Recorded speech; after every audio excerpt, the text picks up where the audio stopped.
up. Zoas, depending on where they are, they react differently. For example, too much flow, that's what they look like. Finally, I have some zoas that might be behaving themselves. Finally, I've got the message to dose 0 iodine. These guys may be getting a bit too much light. Just goes to show it's good to have different frags of the same colony in different positions in your tank. Again, these dragon eyes are starting to behave themselves. Same with the Keds Reds People Eater. Looking a lot better, although still pale. They lost colour, maybe due to iodine overdose. These next zoas I'm calling my red target zoas. Are they getting too much light? When they were lower down, they weren't curled up like they are now. Again, finally, some telltale zoas telling you your water might be okay. They look okay. I've possibly ID'd this recently as a Pirites coral, which is an SPS coral. I've had it for 3 years. It was surrounded by zoas. Those zoas melted away. I've put it in all sorts of light, really low light, really poor quality water, but it survived. Onto my acros. I stupidly dialed in my alkalinity dosing into my phosphate dosing, and so none of them suffered apart from one acro, which you'll see in a sec. I'm getting that stripping now. It's slow down its stripping. I'll probably lose it, but I may not. It's a beauty. They've all got minute polyp extension. I would love some decent polyp extension, but my water is obviously not right.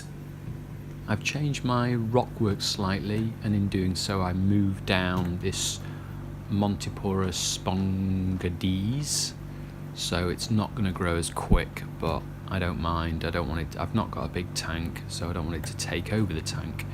Then you've got this tricolour acro. Again, I'd love more polyp extension. They're both doing well. They're in much lower light now. This one is colouring up slowly. It lost colour due to, don't know, low nitrates, low phosphates. That was a while ago. This guy's doing okay. It's actually growing, this acro. This is a beautiful acro with strange colour. Don't know why it's morphing into this weird fluorescent blue. On a side note, I lost a fish, a very small fish. Probably it was in the rockwork. I was removing bubble algae and I took the rockwork out and scrubbed it, and I lost a very minute, gorgeous fish called a gold neon Eviota goby. Gutted if I lost it that way. Stupid. I mean, I was checking what I was cleaning, but I bet I lost it that way. Oh, it's such a shame, such a shame. A couple more acros. This one in particular is growing really quite rapidly. And then this guy, don't know whether it's losing colour, gaining colour, looks okay.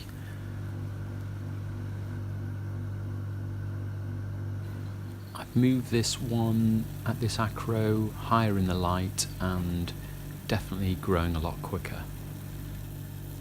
For those of you that don't know, I've got connected to my 55-gallon display. I have a 34-gallon refugium. I've got snails that are reproducing, which is fantastic. Got some baby snails, really great in the refugium. My big plan with this refugium, which is only about 3 months old, is that all obviously the green stuff that you don't want to grow in the display refugium grows here.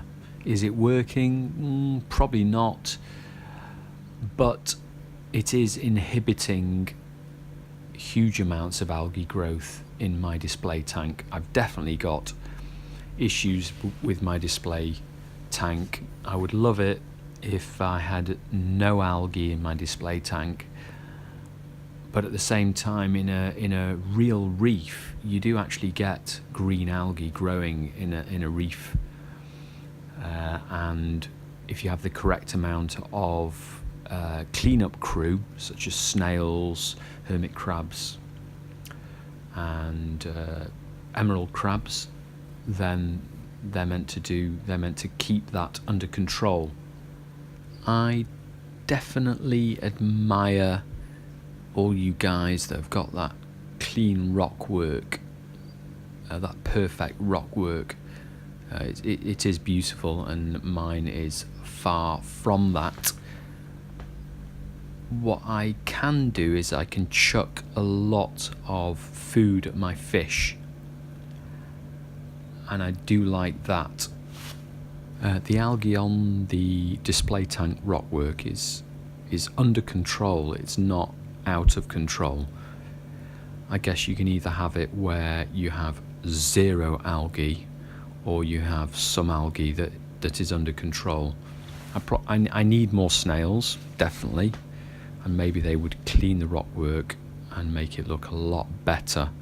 I have Bryopsis in the display tank that grows only in the highest portion of the display tank. It never grows lower down. I'm wondering whether people with Bryopsis, maybe you need to turn your lights down.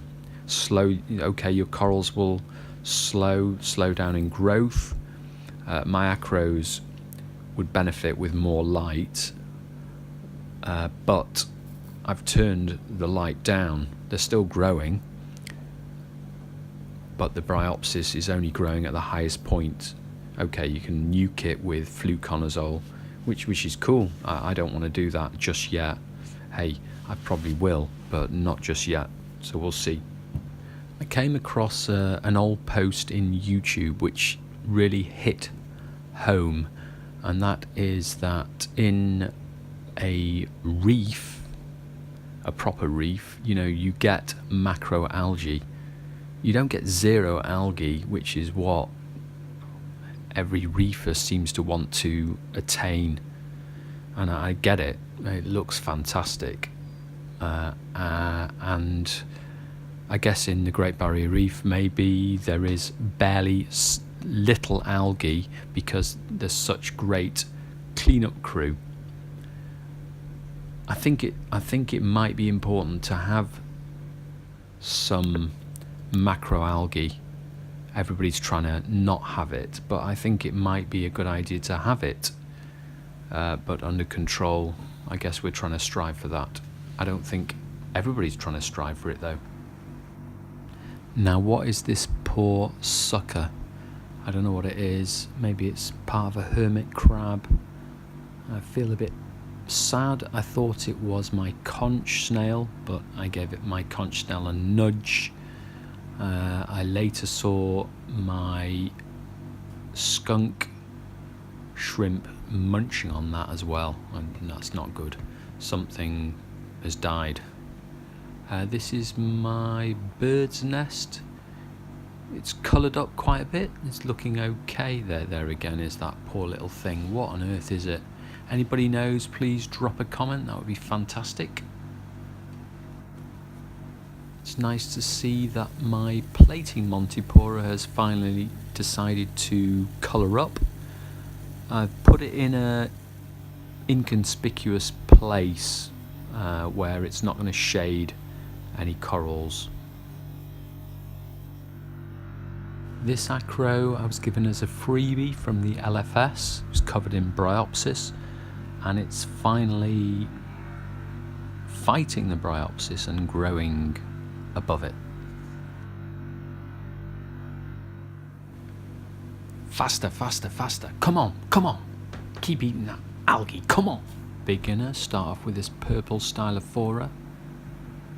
Start off with a small frag so it doesn't suck out your alkalinity. Here is another successful, it's a pink Zoa. It's never looked this good. I also recently added a few big chunks of rock from my dad's tank into this tank, and my dad's tank did suffer from green hair algae due to neglect. I left the green hair algae on, and the yellow tang has picked off a lot, although I'm not worried about the green hair algae. It will, that is one of the good things of having a certain amount of algae in your tank, is that you don't have to worry about algae. You know, if you have zero algae, you know, you have to worry big time about nutrients. It's probably because I've got quite a large refugium, I think, and most people wouldn't want a large refugium. But with a large refugium, you sort of can get away with it. I'm probably talking rubbish, but we shall see. Time will tell. But I think that could be. Algae scrubbers are great. Chaeto reactors, you know, get them implemented. They're definitely the way to go.